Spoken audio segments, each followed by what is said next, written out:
Hi, how are you today. तो आज का लेक्चर हम स्टार्ट कर रहे हैं और आई होप लास्ट वाला लेक्चर आपने देखा होगा जो हमारा बायोमैकेनिक्स का लेक्चर था।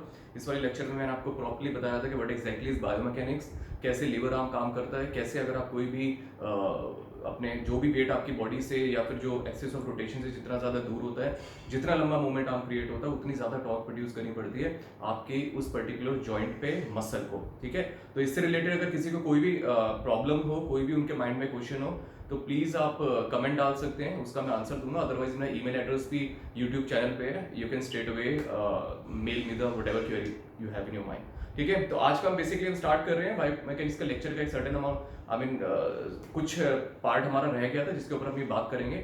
सबसे पहली चीज जिसके ऊपर हम बात करेंगे, देखो बायोमैकेनिक्स में जो काइनेमेटिक्स की अगर मैं बात कर रहा हूँ, तो काइनेमेटिक्स बेसिकली क्या होता है, जिसमें आप अपनी किसी भी जॉइंट की मूवमेंट को पढ़ते हैं विदाउट कि वो प्रॉपरली मूवमेंट जनरेट कैसे हो रही है। ठीक है, तो अभी हम इस चीज को समझने के लिए बेसिकली हम बात करेंगे नॉर्मल जो बंदा चलता है किस तरीके से वो प्रॉपरली अपने एक पॉइंट से पॉइंट बी तक जाता है। ठीक है, जिसको नॉर्मल गेट बोलते हैं, गेट साइकिल बोलते हैं, गेट साइकिल GAIT। ठीक है, जिसको सिंपल टर्म का मतलब क्या होता है, जब आप चलते हैं, हर चीज के एक नॉर्मल तरीका होता है चलने का, चाहे वो इंसान हो, चाहे वो जानवर हो, कोई भी चीज हो। ठीक है, तो अगर कोई बंदा नॉर्मली पॉइंट ए से पॉइंट बी तक जा रहा है, तो आपको हर किसी को पता होता है डिफरेंट डिफरेंट मसल ग्रुप आपके एक्टिवेट होते हैं, इसेंट्रिकली कॉन्ट्रैक्ट होते हैं, कॉन्सेंट्रिकली कॉन्ट्रैक्ट होते हैं और आप चलना शुरू कर देते हैं। ठीक है, तो अभी हम उसी गेट साइकिल को समझेंगे। बेसिकली जो गेट साइकिल है आपके दो पार्ट में डिवाइड हो जाती है, जिसमें एक स्टांस फेज होता है, एक स्विंग फेज होता है। ठीक है, तो इसके अंदर जो आपका स्टांस फेज होता है, इसमें 60% ऑफ द साइकिल होती है और 40% ऑफ द साइकिल आपकी होती है स्विंग फेज में। क्लियर है,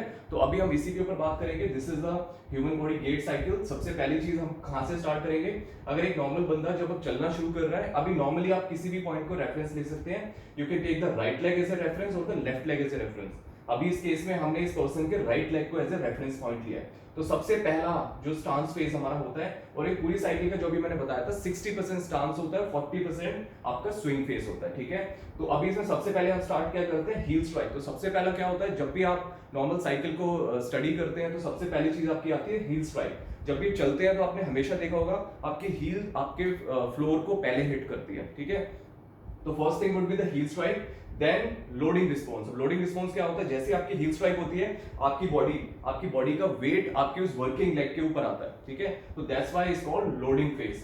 अब हमारा आता है जिसको हम बोलते हैं मिड स्टांस। मिड स्टांस में क्या होता है, आपकी जो टिबिया होती है वो completely perpendicular to the floor होती है। क्लियर है, तो इसमें अब क्या होता है, बिल्कुल आपकी बॉडी का कंप्लीट वेट आपके इसी वर्किंग लेग पे आ गया है और आपकी जो कॉन्ट्रालैटरल लेग है वो स्विंग फेस में आ गई है, प्री स्विंग फेस में वो ऊपर उठ रही है। ठीक है, तो अब आगे चलते हैं जिसको हम टर्मिनल स्टांस बोलते हैं। अब जो दोनों आपके लिम्ब हैं, दोनों जो आपके फुट हैं, वो आपके फ्लोर को टच कर रहे हैं। ठीक है, अब हम ये साइकिल हमारी कंप्लीट हो गई, जिसमें सबसे पहला क्या आया था, हमारी हील स्ट्राइक हुई थी, दूसरा हमारा लोडिंग रिस्पॉन्स आया था, तीसरा हमारा मिड स्टांस आया था, फोर्थ वन हमारा टर्मिनल स्टांस आया था। ठीक है, अब हमारी स्टार्ट हो रही है स्विंग फेस की। स्विंग फेस में क्या होता है, first thing would B pre swing, मतलब आपके जो लिम्ब है वो स्टार्ट कर रहा है। स्विंग का मतलब वो सस्पेंडेड रहता है, हवा में रहता है। ठीक है, फ्लोर को टच नहीं करता।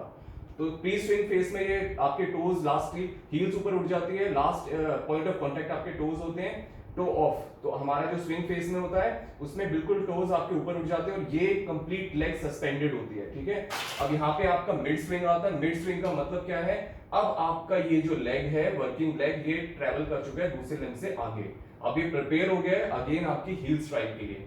तो यहाँ पे आपका क्या होता है, टर्मिनल स्विंग, मतलब अभी आपका दोनों ये जो पैर है सस्पेंडेड है, अब ये अबाउट है, मतलब about to hit the ground. ठीक है, तो ये अब क्या करने वाला है, ये अब आपके फ्लोर को हिट करने वाला है। ठीक है, so this is normal gait cycle of the human body. The first thing would be heel strike. अब यहाँ से स्टार्ट कर रहे हैं। heel strike के बाद हमारा दूसरा क्या है, लोडिंग रिस्पॉन्स। आपकी बॉडी का कंप्लीटली लोड इस पे आ गया। थर्ड हो गया मिड स्टांस, जब आपकी tibia perpendicular to the floor हो गई। फोर्थ हो गया terminal stance. Fifth pre swing. Pre swing मतलब जब आप स्टार्ट कर रहे हैं स्विंग फेस को। उसके बाद हमारा आता है टो ऑफ, मतलब आपकी जमीन से जो वर्किंग लेग है इसके टोज ऊपर उठ रहे हैं। मिड स्विंग और लास्ट में हमारा होता है टर्मिनल स्विंग। ठीक है, तो इसमें अभी बेसिकली आपको समझना है कौन सी मसल्स एंगेज होती हैं। मसल्स को समझने के लिए आप सिंपल सा लॉजिक है, अभी मैं आपको पूरा मस्कुलर सिस्टम समझा चुका हूं। You just need to understand कि जॉइंट ऑफ एक्शन कैसे काम कर रहे हैं। तो अभी आपको ये पता है कि आपका यहाँ ग्लूटस मैक्सिमस है जो आपके हिप एक्सटेंशन का काम कर रहा है, इलियोसोआस आपका हिप फ्लेक्शन का काम कर रहे हैं, क्वाड्स आपके नी एक्सटेंशन का और हैमस्ट्रिंग आपके नी फ्लेक्शन का काम कर रहे हैं, और गैस्ट्रो और सोलियस आपके प्लांटर फ्लेक्शन का काम कर रहे हैं, ठीक है। और एंटीरियर टिबिलिस आपके टिबियालिस जिसको बोलते हैं वो आपके डॉर्सी फ्लेक्शन का काम करती है। तो अभी मैं स्टार्ट करते हैं। तो फर्स्ट हील स्ट्राइक में क्या हो रहा है, आपके इलियोसोवास, अभी आपका क्या जा रहा है, फ्लेक्शन ऑफ द हिप हो रही है, तो इलियोसोवास जा रहे हैं। अब बेसिकली क्या हो रहा है, आपकी नी थोड़ा सा एक्सटेंडेड फॉर्म में जा रही है, ठीक है। तो अगर एक्सटेंडेड फॉर्म में जा रही है तो आपको पता है रेक्टस फेमोरिस है जो आपके हिप फ्लेक्शन और नी एक्सटेंशन का काम करती है, तो यहाँ पे क्वाड्स एक्टिवेट हो रहे हैं, क्लियर है। तो अब क्या हो रहा है, आपका इलियोसोवास और क्वाड्स एक्टिवेट हो रहे हैं। अब इस केस में क्या हो रहा है, अब आपका हिप एक्सटेंशन हो रहा है, ठीक है। हिप एक्सटेंशन जैसे ही आपका लोडिंग फेज में जाता है, आप आगे जाते हैं, प्रोपल्शन फेज में जाते हैं, तो आपका ग्लूटस मैक्सिमस फायर कर रहा है, और अब आपकी गैस्ट्रो भी प्रिपेयर हो रही है, और अभी आपका बेसिकली क्वाड्स भी इसमें काम कर रहे हैं, ठीक है। तो इसमें क्वाड्स और हिप एक्सटेंशन हो गई, गैस्ट्रो प्रिपेयर हो रही है। अब इस केस में आपका कंप्लीटली जो आपके क्वाड्स हैं और सारी हैं ये आइसोमेट्रिकली कॉन्ट्रैक्ट हो गई आपके जॉइंट को बिल्कुल इरेक्ट रखने में। अब इस केस में क्या हो रहा है, ग्लूटस मैक्सिमस इसको पीछे ले जा रहा है, आपकी हिप एक्सटेंशन आ रही है, नी ऑलरेडी एक्सटेंडेड है, लेकिन अब क्या हो रहा है, अब आपकी हैमस्ट्रिंग्स पिक्चर में आ गई, हैमस्ट्रिंग आ गई और आपकी गैस्ट्रो आ गई। क्यों, क्योंकि अब आपका हिप एक्सटेंशन होकर नी फ्लेक्शन पे जा रहा है, क्लियर है। तो गैस्ट्रो और आपकी हैमस्ट्रिंग्स आ गई, आपकी क्वाड्स थोड़ी बहुत आइसोमेट्रिकली कॉन्ट्रैक्ट होंगी आपके स्विंग फेस में, क्लियर है। तो इस केस में क्या हो गया, आपका कंप्लीटली यहाँ पे हैमस्ट्रिंग्स ने काम किया, आपके गैस्ट्रो ने काम किया, लेकिन जो आपकी टिबिलिस एंटीरियर है वो भी आपका एक्टिवेट होगी। उसके पीछे रीजन क्या है, ताकि आपकी जो डॉर्सी फ्लेक्शन है, डॉर्सी फ्लेक्शन का मतलब क्या होता है, आपके जो टोज को है उसको प्रॉपर्ली नीचे ड्रॉप ना होने दे, ठीक है। तो आपकी जो टिबिलिस एंटीरियर है वो आइसोमेट्रिकली कॉन्ट्रैक्टेड है, क्लियर है। तो अगेन इस केस में आपकी हिप फ्लेक्शन हो गई और सेम यही चीज आपकी दोबारा से रिपीट हो गई, क्लियर है। तो अब नेक्स्ट पे चलते हैं। नेक्स्ट का मतलब, तो अभी आपने गेट साइकिल को समझ लिया। अब नॉर्मल एबनॉर्मल गेट साइकिल्स क्या होती है, नॉर्मली ये 11 से 12 तरीके की होती हैं, लेकिन मैं आपको आज सिर्फ 4 साइकिल बताऊंगा जो आपके ACSM के CPT कोर्स में, ठीक है।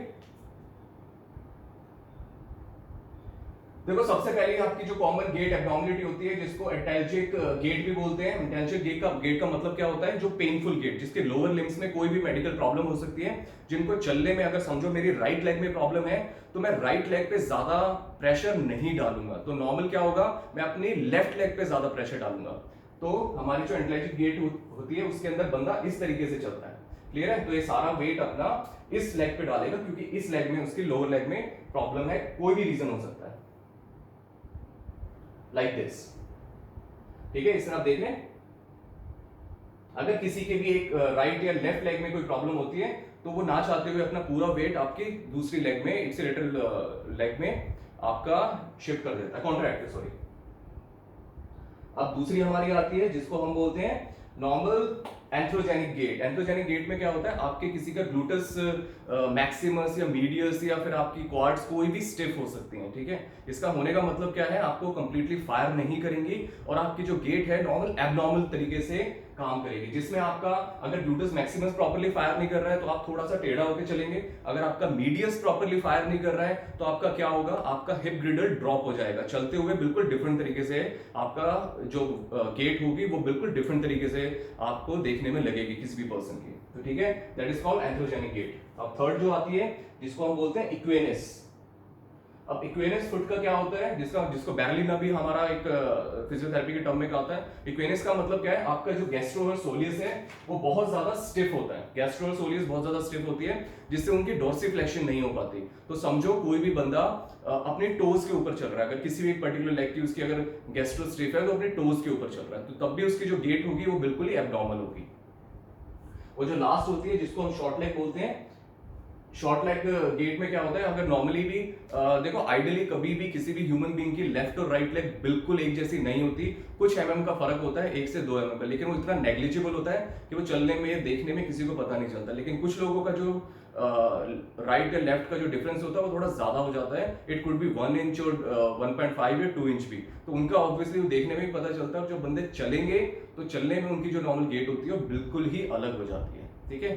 चलो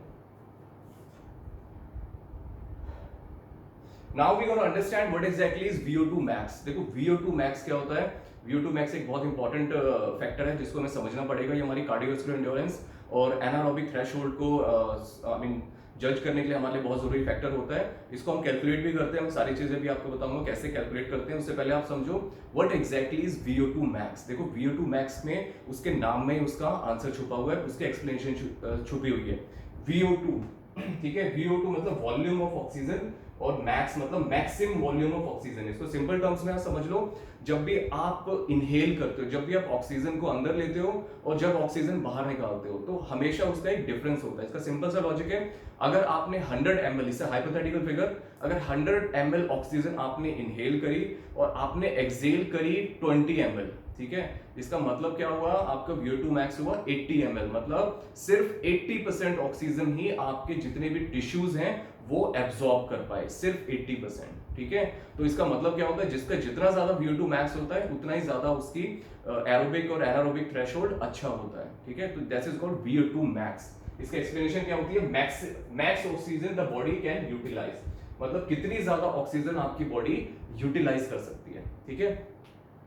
अब हम चलते हैं, देखो हेल्थ रिस्क क्या होता है, अगर आपका ये इस तरीके से, अगर किसी का भी 76 अबव होता है जैसे एलीट, अभी जो देखो VO2 मैक्स का जो मैक्सिमम फिगर होती है वो, इसको आप बहुत ज्यादा चेंज नहीं कर सकते। ये एज के साथ आपकी डिजनरेशन फेज में भी जाती है, लेकिन आपके ट्रेनिंग स्टिमुलस से इस पे आप इसको थोड़ा सा इसका थ्रेशोल्ड बढ़ा सकते हो, इसका रेशियो बढ़ा सकते हो, लेकिन प्राइमरली ये आपके जेनेटिक्स पे भी डिपेंड करता है और आपके एज फैक्टर पे भी बहुत ज्यादा डिपेंड करता है। क्लियर है? तो this is called VO2 max, मतलब सिंपल सी टर्म में कितना ज्यादा आपकी बॉडी ऑक्सीजन यूटिलाइज कर पा रही है।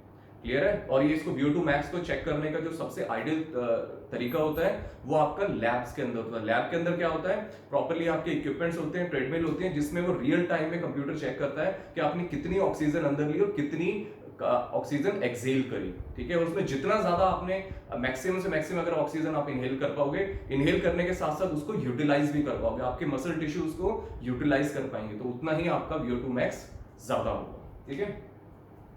लेकिन हम लैब कंडीशन में नहीं कर सकते, तो इसको हमारा बेसिक तरीका क्या होता है, how to calculate your VO2 max. इसको कैलकुलेट करने का तरीका क्या होता है, तो इसको कैलकुलेट करने के हमारे पास दो तरीके होते हैं। सबसे पहला होता है रेस्टिंग हार्ट रेट टेस्ट। अब रेस्टिंग हार्ट रेट टेस्ट क्या होता है, basically VO2 max is equal to 15.3 MHR divided by RHR। अब इसको MHR बेसिकली क्या होता है, जैसे maximum heart rate, maximum heart rate को हमें कैसे एनालाइज करते हैं, इसका बहुत सिंपल सा फॉर्मूला होता है 220 माइनस एज। मतलब अगर आपकी एज 30 है तो आपको 220 में से 30 करके 190 is your maximum heart rate. लेकिन ये बहुत ही ज्यादा सिंपल तरीका है, एक और फॉर्मूला होता है जिसमें और ज्यादा एक्यूरेट तरीके से आप किसी भी MHR को फाइंड आउट कर सकते हैं। That would be maximum heart rate is equal to 208 minus 0.7 into age. इस फॉर्मूले को you can use this formula as well, otherwise अगर 220 वाले फॉर्मूले को भी अगर यूज करते हैं doesn't matter, otherwise you can start using 208 minus 0.7 into age। आप अपनी एज डाल दिए, उसको मल्टीप्लाई करिए 0.7 से और 208 से उसको माइनस कर दीजिए। अब आता है रेस्टिंग हार्ट रेट, जिसको हम RHR बोलते हैं। अब इस रेस्टिंग हार्ट रेट को आप कैसे निकालते हैं, रेस्टिंग हार्ट रेट का मतलब आपको समझ आ गया होगा, आपकी हार्ट रेट एट रेस्ट, जब आप कोई भी फिजिकल एक्सर्शन नहीं कर रहे हैं, उसमें जो आपकी हार्ट रेट होती है उसको हम रेस्टिंग हार्ट रेट करते हैं। और रेस्टिंग हार्ट रेट को मेजर करने का सबसे अच्छा तरीका क्या होता है, आप किसी भी मॉर्निंग में जैसे ही उठते हैं तो आप अपने 2 से 3 तरीके होते हैं, कैरोटिड होता है, यहाँ के थ्रू भी कर सकते हैं, अदरवाइज आपके रेडियल आर्टरी पे भी कर सकते हैं, जो आपकी 2 फिंगर से यहाँ पे प्रेस करके। अदरवाइज आज के टाइम में इतने स्मार्ट वॉचेज आ गई हैं जो आपकी रेस्टिंग हार्ट रेट आपको, या फिर मोबाइल फोन के ऐप के थ्रू भी आपको पता चल जाएगा।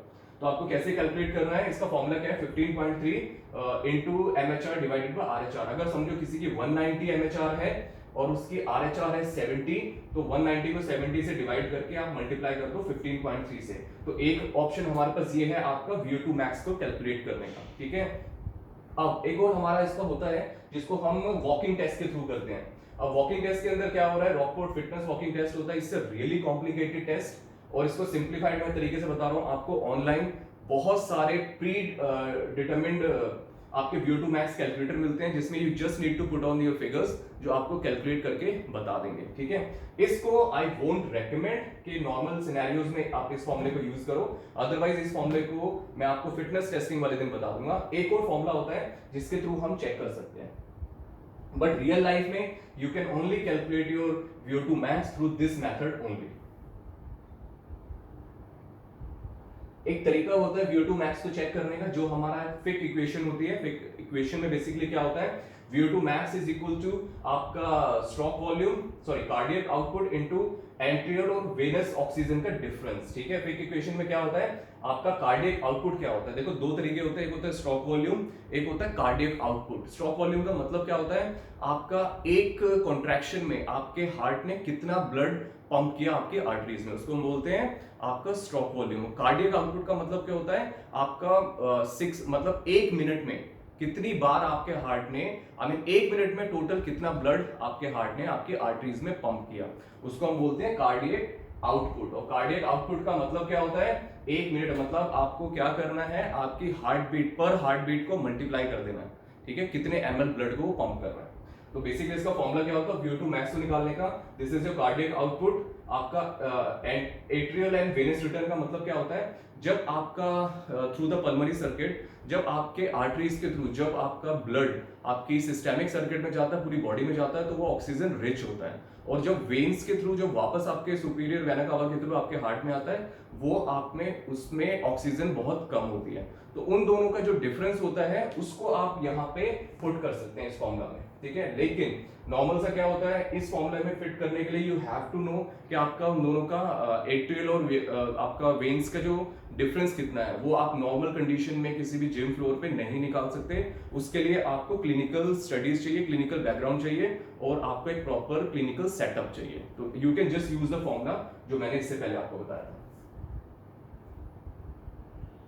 अब बेसिकली अगर आपको अपनी VO2 मैक्स में अगर आपको देखना है कि आपकी बॉडी कितनी बेटर तरीके से परफॉर्म कर रही है, आपका VO2 मैक्स लेवल क्या है, आपका कार्डियोवास्कुलर लेवल क्या है, उसके लिए एक पूरा चार्ट होता है। समझो आपने VO2 मैक्स को कैलकुलेट किया थ्रू दैट फॉर्मूला और आपका आया अराउंड 50-55 के करीब आया, तो इस चार्ट के थ्रू आप देख सकते हैं कि मेरा VO2 मैक्स कितना है।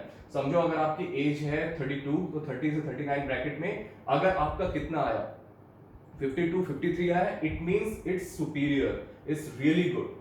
क्लियर है। अदरवाइज नॉर्मल जो बंदे जो ज्यादा अच्छा वर्कआउट नहीं करते या नॉर्मल तरीके से रहते हैं, उनका 35 से 40 के बीच में आता है। ठीक है, और अगर किसी का 31 से बिलो जा रहा है, it means is very poor, that person has to start working out. ये मैन का होता है और नेक्स्ट वाला वुड बी फीमेल। ठीक है, you can just take out your VO2 max और आप इसमें फिल कर सकते हैं। अभी बेसिकली क्या होता है, जो VO2 मैक्स का होता है, इसको आप कैसे कैलकुलेट करोगे कि इनकी वैल्यूज क्या होती हैं, कैसे, क्योंकि इनमें बहुत सारे फॉर्मुलेज होते हैं, बहुत सारे आपके क्वेश्चंस होते हैं जिसमें आपको वैल्यूज पुट करके फॉर्मुले पे निकालना पड़ता है। VO2 मैक्स बेसिकली दो तरीके का होता है, रिलेटिव VO2 मैक्स होता है, एक होता है एब्सोल्यूट। रिलेटिव VO2 मैक्स के अंदर क्या होता है, आपका मिलीलीटर ऑफ, इसका जो फॉर्मूला होता है, it can be express as millilitre kg per minute, मतलब कितने ml oxygen per kg weight में पर मिनट आपकी बॉडी यूज करती है। ठीक है, दैट इज कॉल्ड रिलेटिव। अगर एक नॉर्मल तरीके से आपको जज करना है, तो अगर कोई 30 ml का कैलकुलेट कर रही है, 30 ml हो गया kg 1 kg पर मिनट, तो अगर आपको चेक करना है कि किसी बंदे का रिलेटिव VO2 मैक्स कितना है, तो इसमें आपको उसका बॉडी वेट भी डालना पड़ेगा। तो केजी में अगर किसी का 70 kg है, you just need to put 70 kg। ठीक है, that is called relative VO2 max. अब हम चलते हैं एब्सोल्यूट में। एब्सोल्यूट में क्या होता है, you just calculate through the litre पर मिनट, मतलब कितने लीटर पर मिनट आपकी बॉडी ऑक्सीजन को कंज्यूम कर रही है किसी भी वर्कआउट में। ठीक है, तो बेसिकली इसके अंदर क्या होता है, आपका वेट का फैक्टर नहीं यूज होता, that is called absolute VO2। अब इसमें हम मैक्स यूज नहीं कर रहे। अभी इस चीज को समझो, VO2 मैक्स का मतलब क्या होता है, मैक्सिमम थ्रेशोल्ड, मतलब थ्रेशोल्ड से भी ऊपर मैक्सिमम पॉइंट, जैसे आपका MHR होता है मैक्सिमम हार्ट रेट, इसी तरीके से VO2 मैक्स मतलब मैक्सिमम कितनी बॉडी आपकी यूज कर सकती है, उस मैक्स को चेंज करना बहुत मुश्किल होता है। ठीक है, अब हमें समझना है कैसे हम कैलकुलेट करते हैं। अब हमारा एक चीज आती है जिसको बोलते हैं एनारोबिक थ्रेशोल्ड। एनारोबिक थ्रेशोल्ड क्या होता है, आपके VO2 मैक्स जो आपकी फिगर है, जब क्लिनिकल स्टडीज में जब इसको चेक करते हैं, तो VO2 मैक्स से पहले आपका एनारोबिक थ्रेशोल्ड को एनालाइज करते हैं। इसका कैसे चेक करते हैं, इसमें आपको एक ट्रेडमिल पे रनिंग कराई जाएगी और हर 5 मिनट में आपकी इंटेंसिटी को बढ़ा दिया जाएगा। ठीक है, आपकी पावर को बढ़ा दिया जाएगा। पावर जैसे मैं बताया था लास्ट टाइम वॉट्स में यूज करते हैं, तो या तो आपकी स्पीड बढ़ा दी जाएगी या फिर आपकी ट्रेडमिल को इंक्लाइन पे कर दिया जाएगा। तो जितना ज्यादा आपके एक्सर्शन लेवल बढ़ता जाएगा, उतना ही ज्यादा आप एनारोबिक थ्रेशोल्ड को टच करेंगे। एनारोबिक थ्रेशोल्ड का मतलब क्या होता है, जब एनारोबिक का मतलब in the absence of oxygen, जितनी ऑक्सीजन आपकी बॉडी कम यूज करती जाएगी, मतलब उसकी रिक्वायरमेंट जितनी बढ़ती जाएगी उतना ही एनारोबिक थ्रेशोल्ड बढ़ता जाएगा। इसमें क्या होता है, आपका बहुत सारा लैक्टेट प्रोड्यूस होता है, लैक्टिक एसिड प्रोड्यूस होता है, और उसमें लैक्टिक एसिड क्या होता है, आपका ब्लड उस लैक्टिक एसिड को रिमूव करता है, उसको लिवर तक भी ले जाता है। लेकिन क्या होता है, वो जो लैक्टिक एसिड की प्रोडक्शन है वो इतनी ज्यादा हो जाती है कि उसका रिमूवल उस प्रोडक्शन के हिसाब से नहीं हो पाता, जिससे आपकी बॉडी इतने लैक्टिक एसिड जितना प्रोड्यूस हो रहा है उसको रिमूव नहीं कर पाती। तो दैट इज कॉल्ड आपका लैक्टिक एसिड थ्रेशोल्ड, जिसको एनारोबिक थ्रेशोल्ड भी हम बोलते हैं। मतलब उस पॉइंट पे आपकी बॉडी को कहीं ना कहीं मैक्सिमम तरीके से उससे ज्यादा वो एक्सर्शन नहीं ले सकती।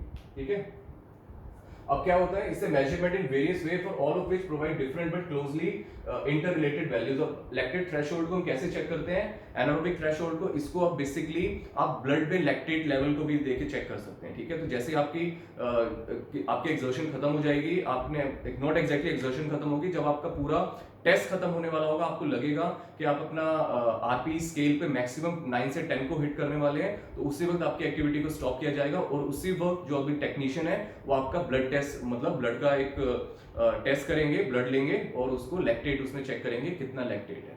ठीक है, और वो प्रॉपर्ली चेक करेंगे कितनी इंटेंसिटी और कितने टाइम में। Now this is the basic simplest example. अब समझो ये एक पर्सन है, ये इसका हाइट ऑफ द थ्रेशोल्ड, देखो थ्रेशोल्ड का मतलब क्या होता है, एक मैक्सिमम पॉइंट, मतलब एक थ्रेशोल्ड। ठीक है, अगर आप घर की छत देखोगे तो घर की छत का जो एक आपकी सीलिंग है, दैट्स अ थ्रेशोल्ड। ठीक है, तो एक नॉर्मल बंदा है, उसका जो एरोबिक थ्रेशोल्ड अगर यहाँ पे, ये सिर्फ एक हाइपोथेटिकल फिगर दी हुई है। सबसे पहले आपका एरोबिक थ्रेशोल्ड है, उसके बाद एनारोबिक थ्रेशोल्ड आता है, सबसे लास्ट में आपका VO2 max आता है। This is the maximum point. ठीक है, इससे इसको अगर कोई सोचे मैं अपना VO2 max को इससे ज्यादा बढ़ा लूंगा, तो वो बहुत ही कम चांसेस होते हैं। वो तो ये आपके जेनेटिकली डिसाइडेड होता है, आपका एज फैक्टर होता है, और एक चीज बहुत ज्यादा इसको इन्फ्लुएंस करती है कि आपका वर्कआउट इंटेंसिटी और आपका वर्कआउट प्रोटोकॉल क्या है, इसको चेक करने के लिए।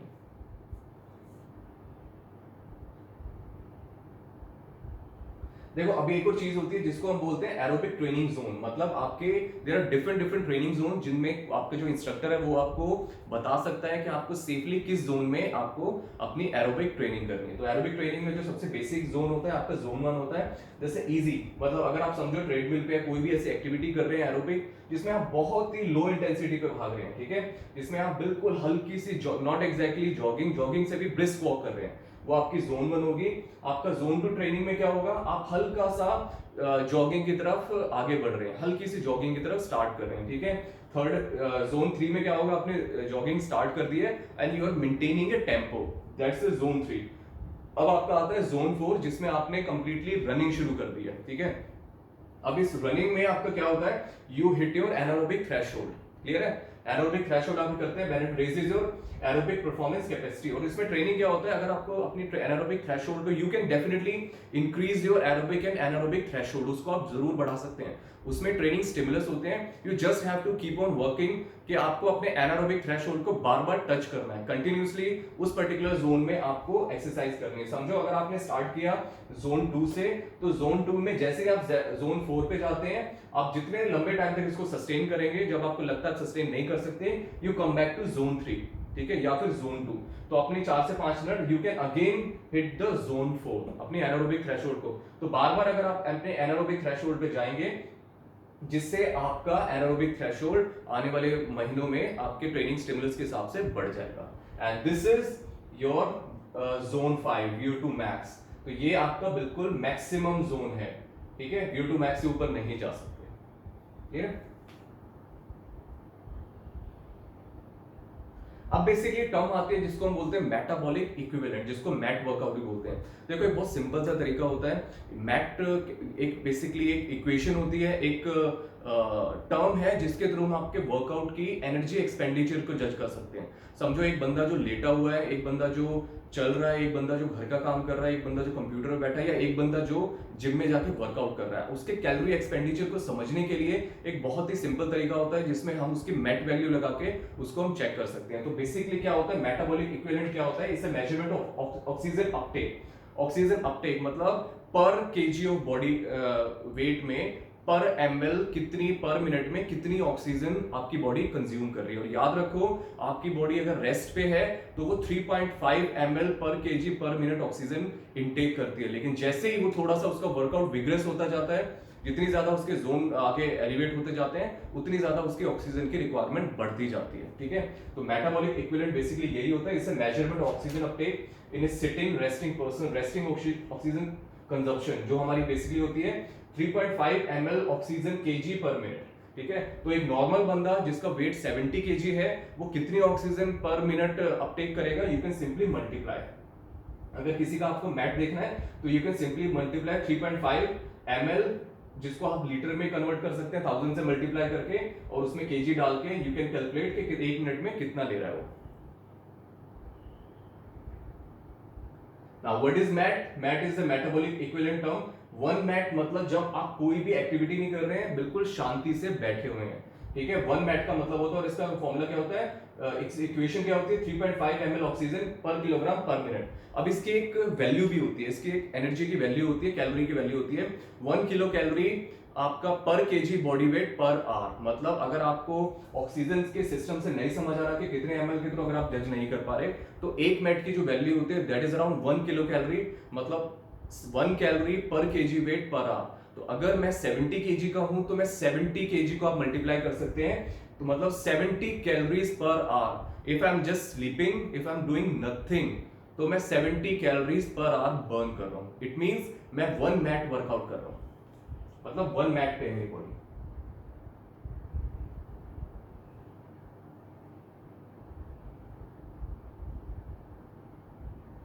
आई होप आप सब देख सकते हैं। तो इसमें बेसिकली आपकी हर एक्टिविटी के हिसाब से इसमें दिया हुआ है मेटाबॉलिक इक्विवेलेंट। अगर आप नॉर्मली घर पे बैठे हो जस्ट रीडिंग, आप नॉर्मली एक मैट पे वर्कआउट कर रहे हैं, मतलब 70 केजी का बंदा आपका 70 कैलोरीज पर आवर बर्न कर रहा है। लेकिन जैसे अगर आप कोई भी एक ऐसी एक्टिविटी करते हैं, चाहे गिटार बजाना, चाहे कोई भी ऐसा हल्का सा काम करना, तो आपका 2 मैट पे, और दीज आर अप्रोक्सीमेट फिगर्स, ये अप्रोक्सीमेट फिगर्स हैं, ठीक है। तो ये आपकी 2 मैट का वर्कआउट हो गया। अगर आप कंप्यूटर पे बैठे हैं तो आपका 3 मैट हो गया। 3 मैट का मतलब क्या हुआ, 70 केजी का बंदा आपका 210 कैलोरीज बर्न कर रहा है। You just simply multiply that, ठीक है। 4 मैट, 5 मैट, और अगर कोई बंदा रनिंग कर रहा है तो वो 8 to 10 मैट पे कर रहा है। And this figure can go up to 20 met as well, मतलब 20 मेटाबॉलिक इक्विवेलेंट पे भी जा सकती है। वो डिपेंड करता है कौन सी विगरस वर्कआउट कर रहे हैं, ठीक है। तो अब हम चलते हैं बीएमआर किसको बोलते हैं। बीएमआर बेसिकली क्या होता है, it is called basal metabolic rate. Basal metabolic rate का मतलब क्या होता है, समझो अगेन किसी लेमन बंदे से अगर if I am standing like this, और मैं किसी भी ऐसे बंदे से जो आपका फिटनेस से या फिर मेडिकल बैकग्राउंड से नहीं है, हम किसी से भी पूछते हैं कि क्या मैं कोई फिजिकल काम कर रहा हूँ या कुछ भी मैं काम कर रहा हूँ, उस बंदे का एक ही आंसर होता है, no you are not doing anything, ठीक है। या फिर एक बंदा जो सोया हुआ है, somebody is sleeping, तो नॉर्मल कंडीशन में लोग क्या कहेंगे, ये कोई काम नहीं कर रहा, लेकिन ऐसा नहीं होता। उसकी बॉडी काम कर रही है, इंटरनल सिस्टम काम कर रहे हैं। अगर उसने खाना खाया है तो उसका डाइजेस्टिव सिस्टम काम कर रहा है, उसका हार्ट काम कर रहा है, उसका ब्रेन काम कर रहा है। तो बेसिकली बीएमआर का मतलब क्या होता है, बेसल मेटाबॉलिक रेट का मतलब होता है minimum calories requirement of human body to survive. Minimum calories मतलब उसको जिंदा रहने के लिए, अपने सिस्टम्स को चलाने के लिए कितनी मिनिमम कैलोरीज की रिक्वायरमेंट होती है एट रेस्ट। मतलब दो टर्म इसमें बहुत इंपॉर्टेंट है, to survive and at rest, that is called basal metabolic rate, minimum calories requirement to survive at rest, ठीक है, दैट्स कॉल्ड बीएमआर। अब इसको हम कैसे कैलकुलेट करते हैं, देखो बीएमआर को कैलकुलेट करना, जैसे बीएमआई के फॉर्मूलेज आपको ऑनलाइन मिलते हैं, ईएमआई कैलकुलेटर मिलते हैं, बीएमआर के फॉर्मूले आपको there are an number of BMR formulas, और इसमें बहुत ज्यादा तरीके से भी हम कैलकुलेट करते हैं, there different formulas as well, लेकिन सबके फिगर्स अपने 90-95% एक्यूरेट आते हैं। तो इसके अंदर में अगर बीएमआर कैलकुलेट करना है तो नॉर्मली मैं आपको फॉर्मूला बता रहा हूँ जिसको आप नॉर्मली समझ सकते हैं। बीएमआर बेसिकली मैन में क्या होता है, उसका एक हमारा सिंपल सा टर्म हो गया 66.47 प्लस 6.24 इनटू वेट इन पाउंड्स। पाउंड्स को अगर आप केजी पता है तो 2.2 से उसको मल्टीप्लाई कर लो, आपको पाउंड्स में मिल जाएगा, प्लस 12.7 हाइट इन इंचेस और 6.755 इनटू एज। मतलब ये फिगर्स आप इसमें डाल दो इस फॉर्मूले में, यू कैन मैनुअली कैलकुलेट। लेकिन आज के टाइम में मैनुअली कोई भी कैलकुलेट नहीं करता, यू कैन सिंपली चेक किसी भी गूगल पे, आपको बहुत सारे इसके फॉर्मूलेज मिल जाएंगे, ठीक है। फीमेल में इसका थोड़ा सा चेंज हो जाता है, फीमेल में इसमें माइनस हो जाता है 4.7 इनटू एज, क्लियर है। तो this is the formula of BMR. अब एक और टर्म होती है जिसको हम बोलते हैं रेस्टिंग मेटाबॉलिक रेट। RMR, देखो RMR बेसिकली कुछ भी नहीं होता। RMR का मतलब क्या होता है? Resting BMR is very strict. अगर हमें किसी की भी बॉडी का BMR चेक करना है तो हमें 24 घंटे पहले कोई भी फिजिकल एक्सर्शन नहीं करना, हमें कोई स्ट्रेस नहीं लेना, हमें कोई जिम नहीं जाना, हमें कोई रनिंग नहीं करनी, किसी भी तरीके का एक्सर्शन हमारी बॉडी में नहीं होना चाहिए 24 आवर्स से पहले। और अगर हमें BMR को चेक करना है तो पूरी क्लिनिकल स्टडीज, क्लिनिकल एनवायरनमेंट में आपकी बॉडी को कम से कम एक मतलब 5 से 7 घंटे बिल्कुल आपको सुलाया जाएगा, जिसमें आपके कोई भी सारे जितने बॉडी के जितने सिस्टम्स हैं, कोई भी ज्यादा आपको एग्रेसिवली मील नहीं दी जाएगी। मतलब आपकी बॉडी का जो बेसिक कैलोरीज रिक्वायरमेंट है उसको चेक करने के लिए आपकी बॉडी को बिल्कुल काम रखा जाएगा। ना बहुत ज्यादा आपको हैवी फूड दिया जाएगा, ना बहुत ज्यादा स्ट्रेस दिया जाएगा, ना मेंटली ना physically. Then you can calculate your BMR। But resting metabolic rate में क्या होता है, इतनी ज्यादा हमारी कंपल्शन नहीं होती किसी भी चीज की, नॉर्मली इसको चेक किया जा सकता है। और इसके अंदर आपकी जो फिजिकल एक्टिविटी होती है, पर डे फिजिकल एक्टिविटी, जिसमें आपका कुछ भी हो सकता है। घर में अगर कोई फीमेल है तो घर में डस्टिंग करना, झाड़ू पोछा करना, कुछ भी जो नॉर्मल फिजिकल, अगर आप जा रहे हैं तो आप ऑफिस जा रहे हैं, लेकिन कोई भी एग्रेसिव आपकी हाई इंटेंसिटी वर्कआउट नहीं होना चाहिए, जैसे बहुत ज्यादा स्टेयर्स ऊपर नीचे चढ़ना, ऐसा भी नहीं। नॉर्मल सिनेरियो में आप जो भी अपना काम करते हैं, ठीक है, नॉर्मल जो हल्की से हल्की जो फिजिकल एक्टिविटी होती है उसके अंदर ये रेस्टिंग मेटाबॉलिक रेट में उसको इंक्लूड किया जाता है। बेसिक मेटाबॉलिक रेट में बहुत स्ट्रिक्टली मैनेज किया जाता है, रेस्टिंग मेटाबॉलिक रेट में ऐसी चीजें नहीं की जाती। ठीक है, तो आज का लेक्चर हमारा यहाँ फिनिश हो गया। प्लीज कोई भी क्वेश्चन होते हैं आप मुझे कमेंट बॉक्स में डाल सकते हैं, मैं उनको एज सुन एज पॉसिबल उनमें रिप्लाई करूंगा, और you can mail me as well. और प्लीज इसको अगर आप पहली बार इसको देख रहे हैं इस पर्टिकुलर वीडियो को, तो सब्सक्राइब कीजिए and share with your friends as well. ठीक है, थैंक यू।